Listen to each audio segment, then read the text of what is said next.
Most people think they need money, luck or connections to start an Airbnb. I had none of that. I grew up in a council estate in Dublin, no silver spoon, no investors, no connections, and no one opening any doors for me. I took many losses, rebuilt, and eventually signed my first rent-to-rent deal in Dubai, and I built my business from there. My name is Adam.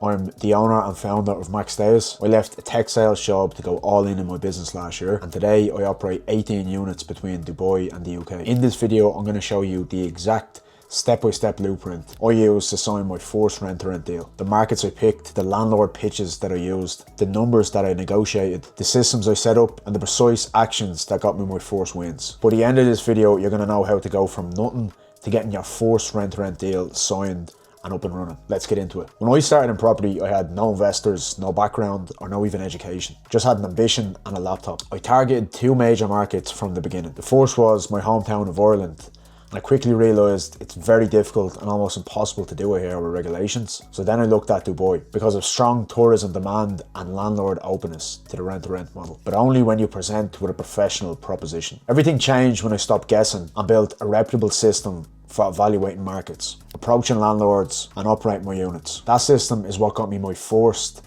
and even my most recent deal signed. Here's the 4-phase blueprint that I used and now teach to others. Phase 1 is market proof. You cannot message a landlord until you've proven the market. Ask yourself, are corporate lets allowed? Will landlords allow short stays? What's the ADR versus the rent? How bad is seasonality? Typically, my target is a rent to ADR of 2.2 or 3x at 70 to 80% occupancy with a seasonal buffer. If the numbers don't work on paper, they won't work in real life. Phase 2.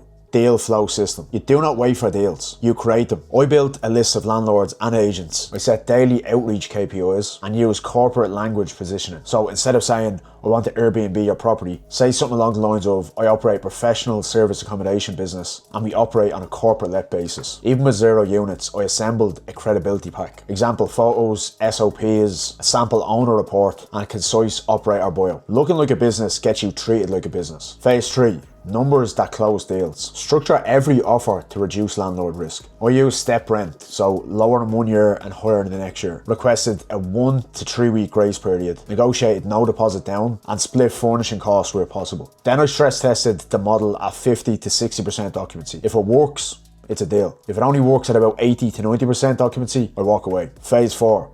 Ops ready on day 1. Keys don't mean revenue if you're not ready. Before day 1, I had a primary and backup cleaner sorted. I had smart locks, I had my PMS, I had my automated pricing software, I had guest check-in guides already made up, and I also started to create SOPs. Systems win deals and keep owners. Here's the exact pitch that I use to get landlords who are fence sitters into signed contracts. I offer guaranteed rent, which removes void periods. We have professional standard cleaning within the property on a regular basis. We also have a formal damage protection process and a very strict vetting process for any clients that come to the property. We operate professionally and provide complete transparency. You're not taking any risk. We also will cover maintenance within the property and add value to the property by adding small refurbishments and high standard decor and furnishing in the property. We then look at addressing the 3 core fears head on. So these are the main 3 objections that you're going to get from landlords. Typically the first objection you're going to get is about subletting. The way to handle this is by telling the landlord that you'll be taking this on a corporate let basis, meaning your company will take this on and the lease terms keep you protected. Next would be about Airbnb and guest behaviour.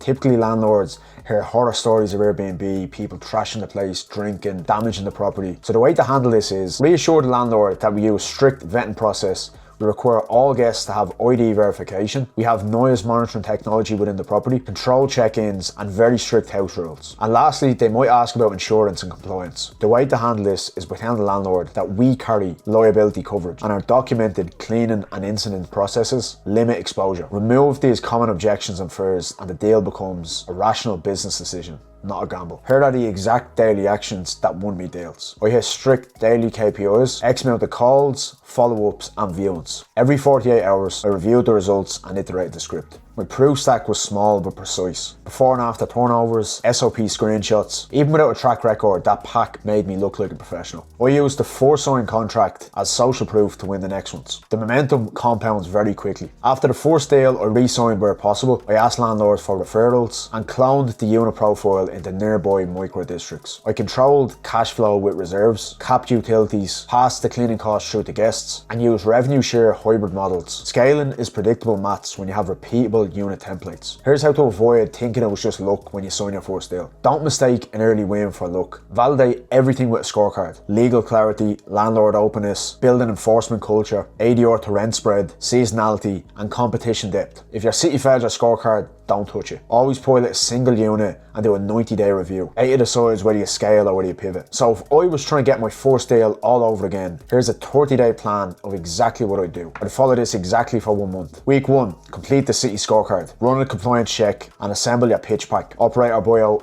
sample SOPs, unit templates. Week 2, contact 50 or more landlords and agents. Send a credibility pack with every outreach. Try to book at least 5 viewings within your first 2 weeks and run live numbers on every deal with your rent to ADR model. Week 3, start to make your first offer with stepped rent and negotiate a grace period or even no deposit down. Lock your cleaner and a backup, look for a local maintenance or handyman in the area and confirm a furnishing supplier. Week 4, install your smart locks, get set up on your PMS, create check-in guides and automated messaging for guests, set up your pricing strategy and soft open your calendar with promotional rates to build that initial occupancy. If you follow this plan step by step, you'll get ahead of 95% of the beginners. This is the exact process that I used to go from nothing to signing my first rent-to-rent deal last year and building an 18-unit portfolio between Dubai and the UK. It wasn't luck, it wasn't timing, it was hard work and the systems I had in place. If you want more real operator breakdowns like this, hit like, subscribe and turn on notifications. Every week I break down step-by-step strategies you can actually use to get your first rent-to-rent deal, scale your portfolio and avoid the mistakes that I made early on. Stick around, I'll make sure your next move in Airbnb is the best one.